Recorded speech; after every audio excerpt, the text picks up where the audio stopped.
Part 6.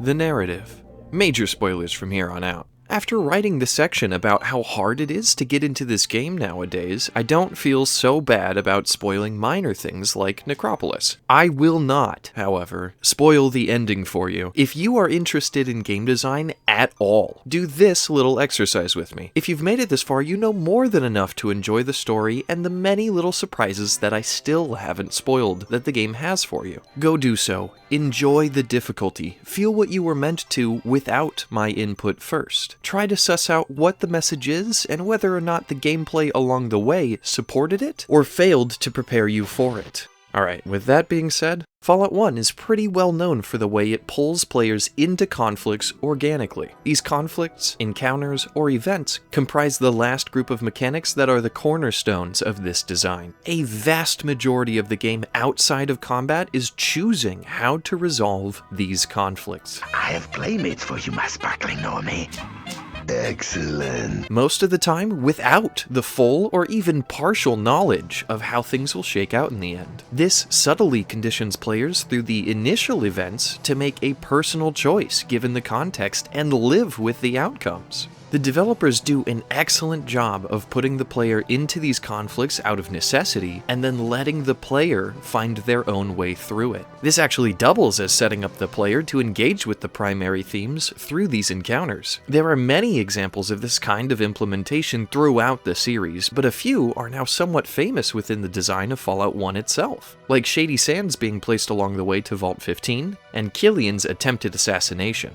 Not just these are worth analyzing if you're interested in studying this design trait, though. Both meeting the mayor of Adidam in the Boneyard and the cathedral just south of the Boneyard are impeccably implemented. For the mayor, the city guard tells you that he wants to see an outsider immediately upon arrival, inciting a particular reaction from the player due to both the mysterious and personal nature of such a specific request for an outsider, a trait you have no control over and that has specifically caused roadblocks or issues previously. Talking with almost anyone in the Boneyard about the local happenings, as well as simply just walking south of the circle, reveals a massive cathedral important to the story later on. I marked the Brotherhood down for this as one of the methods of discovering it, but the difference is where the area is located. It's almost impossible to miss when it's right next to another area, unlike the Brotherhood. While these design traits are not critical to committing to the experience, it functions as an incredibly effective tool to grab and retain the player's attention in a particular area and to that area's issues to get across a certain theme, in addition to setting the pace of the experience. When you don't utilize this tool, you leave the player to setting the pace themselves, a la Fallout 3. In 3, there's no time crunch. The world doesn't funnel you into important encounters, you just stumble upon them. It becomes a self-set tour of the wasteland, completing tasks along the way, instead of a world and life-altering, critically paced mission. This tactic, though, is used effectively several more times in Fallout 1, previous examples included, to introduce the player to new thematic layers in an organic, yet immersive, cumulative, and growing manner. Tandy's kidnapping early on results in her character development. The Junktown fight resolves to an irreversible economic change, and contending with interest groups like the Brotherhood and the other human factions dotting the wastes becomes the middle third of the game.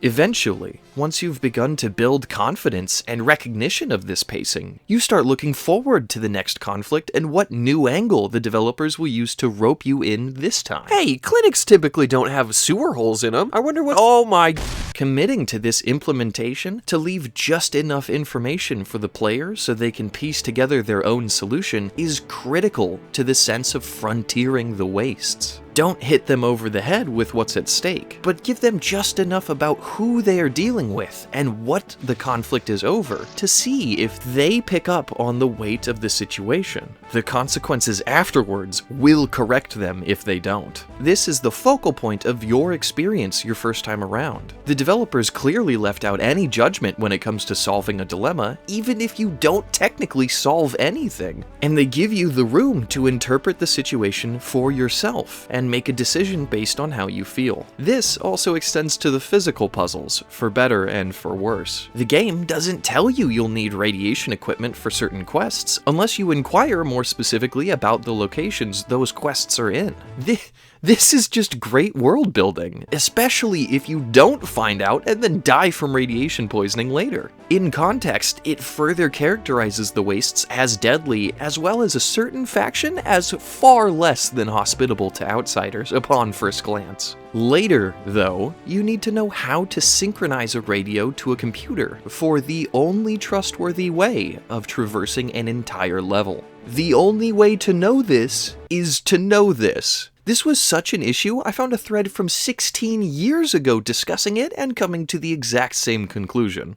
One of the best parts is, the game never takes a stance on issues you run into through its mechanics, and so the characters you meet get to fill this role, fostering deep personalities through each perspective uniquely shaped by their experiences. This isn't to say that the game doesn't account for your stance on these issues, however, as there are legitimate endings depending on your personal decisions on the major issues. This blessedly means that there are characters who will, but more importantly can, intellectually and philosophically challenge you on both sides. All these design traits and deliberateness, this group of mechanics, and more specifically a player's experience of these mechanics, are the story. Sure, what happens in a vacuum is cool, saving the world from an existential threat and all, but you spend your time contending against or with the people who occupy these lands. You spend your time dealing with the unexpected, horrible, and necessary choices others have had to make. The final event, your last obstacle to victory, is just another one of these living experiences, and it becomes a responsive, devastating objection or stamp of approval to all your practical and ideological progress. All the work you put into surviving up to this point. Any changes you may have helmed are called into question. How effective were they? How necessary was it really in the face of an opposition that couldn't care less? By the time you reach the end, the developers are talking directly to you through this opposition. Not as if the voice acting or the writing is so bad the veil falls away.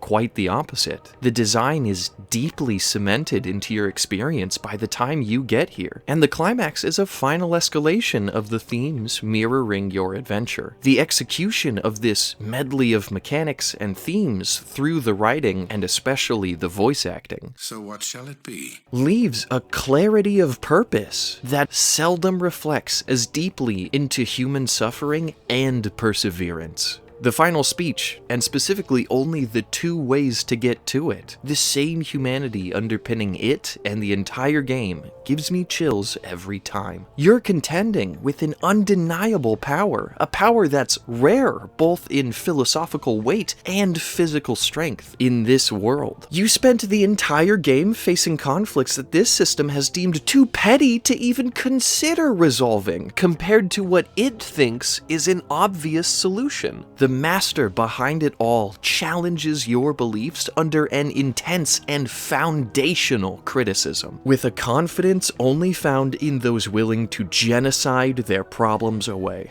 This is the peak of the experience, and it pulls everything before it into focus. This is the moment where you battle with this tremendous foe either in your mind or on the ground, and yet you also battle your own beliefs, the shortcomings of which you've experienced firsthand. Those shortcomings that are now being brought to you to face. This is the moment where you choose to fight for all people despite their difficulties, rather than just saving your home. To reject a solution that means erasing all the progress of the people who are still learning to live with each other. The best part is, this isn't the hardest part.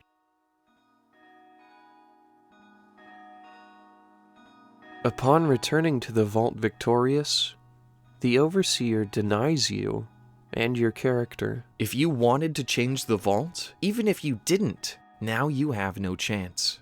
In contrast to the rest of the game, the Overseer's logic can't be argued with. The last interaction you ever have is losing everything you've tried to save. Not in the sense that you failed and because of that it's all being destroyed, but because you succeeded. It's all being taken away. It's harrowing. My nerves are on fire, and the weight of this execution is undeniable. Why are we outside? Where's the welcoming party? Jackarin congratulates you on saving them, maybe the world as well. And then he states the final word on your return to the vault, to home. He tells you that everyone will look up to you, that the new generation will want to be like you, that they will want to leave, that the vault won't survive if that happens. And he leaves you with this earth-shattering line. You saved us, but you'll kill us. I'm sorry. You're a hero, and you have to leave. I don't want to be in my own body when I hear it, but Jackarin says this with the weight of an old friend who's in just as much pain. What hurts even more is knowing that he's not wrong. This isn't arbitrary. This isn't just to hurt you, even though it's too personal to not feel that way. Like all the important characters in this game, he has a damn good reason to believe this. Based on your character's inability to respond, I think they know this too. I well up every time I get to it. You have the choice to take out your emotions on the Overseer and kill him if you're quick enough, or your character chooses for you if you have certain perks or a low enough reputation. Regardless if you kill the Overseer, I draw attention to this limited agency specifically because the game has been priming you, affording you agency as your through line, regardless of the good or the bad you've done, and giving you glimpses of what's changed because of it. And yet, the very last scene is a powerful reminder that even after everything you've conquered, that sometimes you have just as little control as anyone else. This lack of choice is both devastating and satisfying. It's hard to put into words, that reminder of what it's like to find yourself on the other side of someone else's decision. The vault cements the choices you've made along the way as a sort of bed to sleep in. Over the course of this experience, you learned just how much it sucks to be alone in the wasteland. You learned how valuable companionship is. Eventually, you learn to survive alone, either in protection or memory of those you've met along the way, only to lose it all. Again, not because of failure or ignorance or negligence, but because what made you long for your place in this world is now the same core that separates you from that place. When you create a world so dangerous it threatens the player's ability to even experience it, a challenge beset by all sides of the design table to triumph against this world, only to be denied by the very people you served, by the very man who told you this was the plan from the very beginning. Going back and watching the opening after knowing this, whenever he says we, it sounds like he's referring to the vault and not the player. And you never did get to discuss opening the vault, did you? Looking out into the merciless expanse of the Western Desert as the one song in the entire game plays, our character moving irreversibly towards their future. It induced a sense of loss and pain in me, but also hope. Hope that after all you've been through, there might be a place to be found or made here in this difficult world. That even if you're forced to leave everything else behind and find it yourself, even if it's as small as a handful of people or large conflicted groups, or if it happens to be insignificant to the wider world, politics or geography be damned, it'll be yours. And to someone who suffered through and beaten Fallout 1, contended with its core, and finally made to watch your character move on from everything that they cared about most, this ending makes me cry every time. The game finally asks you to question why you did anything all this time if it was never for going home. In this, it doesn't really have an answer for you. You have to find your own. The final act of player choice. Fallout 1, more than any other game, delivers hopelessness. A desperation only found after your mountain-toppling triumph disintegrates before your very eyes. It leaves you behind to watch the fall of your victory as it sifts through your fingers, like sand in the desert wind. I grew up in conflict perpetuated by others, and needed to leave home at 17 to find a new one for myself. To play a game that takes resolving conflicts so seriously, including saving the literal world, to give the player such control in a world that's so dangerous it takes agency away from you at every other turn, only to have your closest ally slowly close the door right in front of you, to show you that you never really had a say in what mattered most, to leave you alone to find another reason to keep moving. It hit home in a way that few other games have ever approached. Fallout 1 is fantastic, despite its flaws, and it's this familial edge that gives it an attitude towards the need to belong about it like no other. Part conclusion. It's a compelling story, for sure, but what cements Fallout in my hall of ludologic design is that on top of the actions you had to take, the sheer friction between you and what you want, that was the real story. The struggle against your own diminished agency, against the uncaring brutality of the wastes, and against your fellow man. Through all of these manifestations, it was your choice to experience it. To choose to suffer through it, then. That was the story. For better or for worse when it comes to fun, but as we established, that's not what the story demands we as players experience. It's a story about great individuals representing clashing philosophies for the survival of humanity. But it's a game about navigating through your inner self in an environment like this. It's not fun, per se. It's something else. Yet it pays off in ways that fun games just haven't for me in a long time.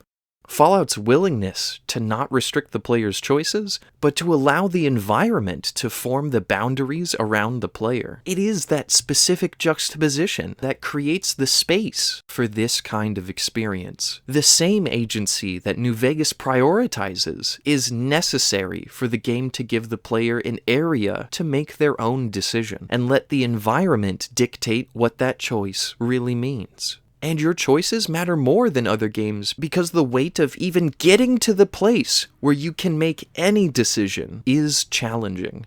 So, where is this part of Fallout now?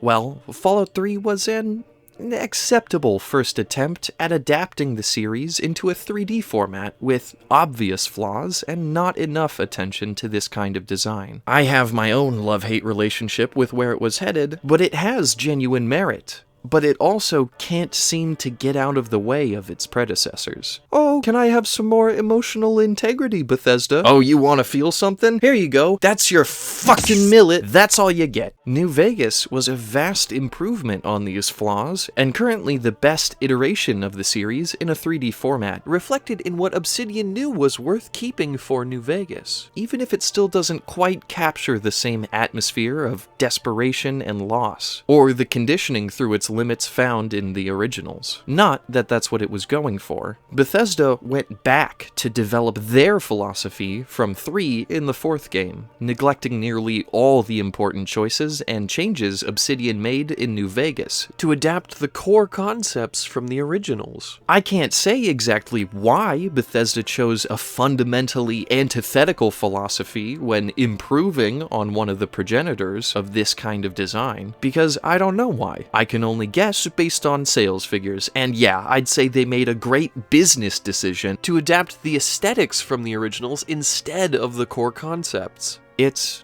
disheartening to see some of my favorite series relinquish what made them so special in pursuit of a wider demographic.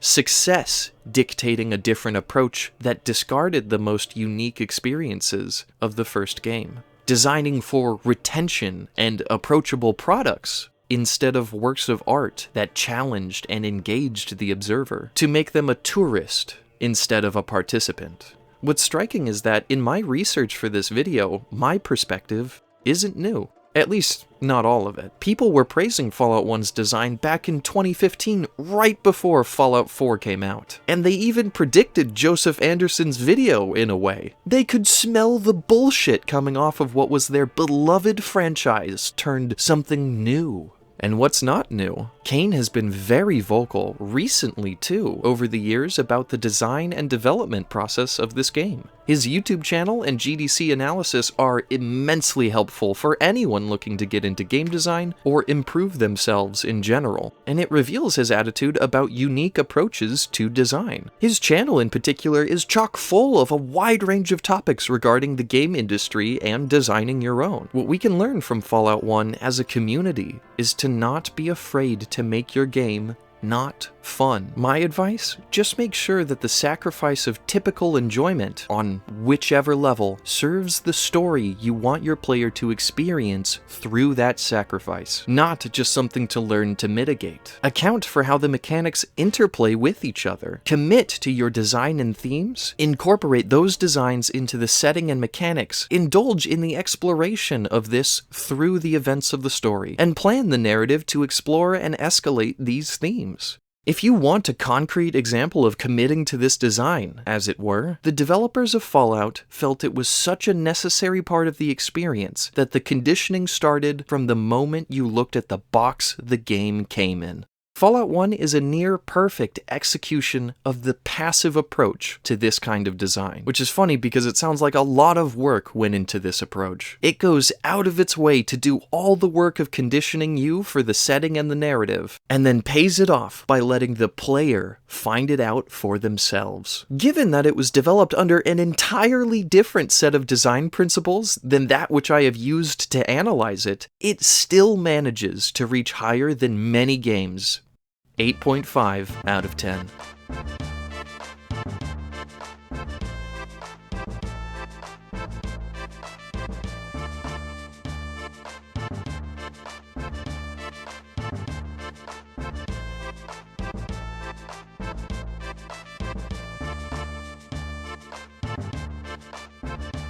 Hey, thank you so much if you made it this far. Whether it's a subscribe, comment, like, or just watch time, it means a lot to me, and I appreciate you taking the time to be here. And oh my god, this took way too long. I wish I could spend more time on it, since there's still a ton I couldn't go over, like how the military base is called Mariposa, which means butterfly in Spanish, a habit the later games also kept up. Isn't that cool? Anyway, I might make a special part 7 for my supporters that goes over Fallout 2 and such, but that'll have to wait for when I get more supporters. It's time to move on for now. Thanks again. I'll see you around.